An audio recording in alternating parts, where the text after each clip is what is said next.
But I do want to talk to you about storm warnings this morning. None of us like to hear that siren when it goes off, but I grew up in the flatlands of Indiana, and when that siren would go off, that weather warning would go off, we would make sure the basement steps were clear. And sometimes we can't find in the storms of our life a place of shelter.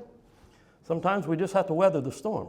We just have to go through it. And today, I don't want to be a downer. I don't want you to come to church to be depressed. Although, do you know what the word worship means? It means to be depressed, to go down, so that he can be highly exalted. So, what did you do at church today? Well, I got depressed. That doesn't sound real good. I'm not interested in that, but I do hope that we worship. And I don't want to be depressing, but I want to sound a siren this morning about life. I want to tell you that storms are in the forecast for your future.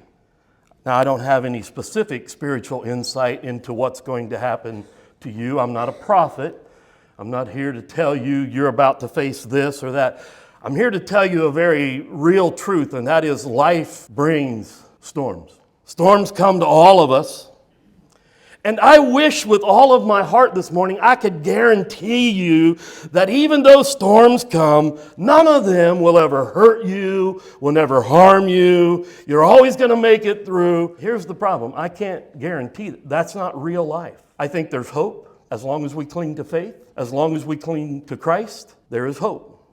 However, the outcome is not always what we would desire when we go through a storm. Sometimes when life brings storms, they hurt us. They bother us. Sometimes they last what we feel to be way too long. They just last and they go on. And sometimes in desperation we cry out, Lord, how long is this storm going to linger? How long till this storm passes? Sometimes storms shake the very foundations of what we believe in.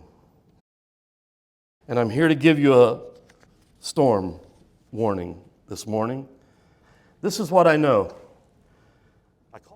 I remember the phone call that I got one afternoon, one evening. I was watching my son coach a middle school basketball game, and I was so proud to hear my son living my dream. I always wanted to be a basketball coach, and I was watching him coach this middle school basketball team, and I was so excited for him. And the phone rang. It was my brother, and he said the C word. Mom has cancer. And that rocked my little boat, rocked my world.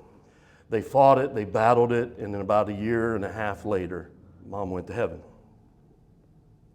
It was a storm. Every once in a while, I still feel those lingering effects from that storm. And I could get angry, and I could even look at God and say, why didn't you fix her? But here's the thing. I trust him in the storm. He knows what he's doing. He knows what she needed. I like to tell people my mom got so perfect, she just couldn't live in this old imperfect world any longer. She took her next step, and the next step was on a street of gold, rather than on a cracked sidewalk in Summitville, Indiana. I know good people, some of you, you've been in storms. And we question, Lord, what happened? Why is this going on? I mean, I thought God was supposed to care about me and treat me in a good way, but the storm just lingers. God does know what's best in our storms, but do we trust him? Jesus has a practical message from the storms of life. First of all, he sent his disciples into a stormy sea. He sent the people away. And then he stood on the mountain and he prayed to his Father.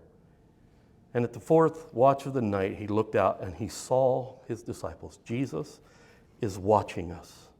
You may not see him, but he always sees you. You may not know where he is, but he knows exactly where you are.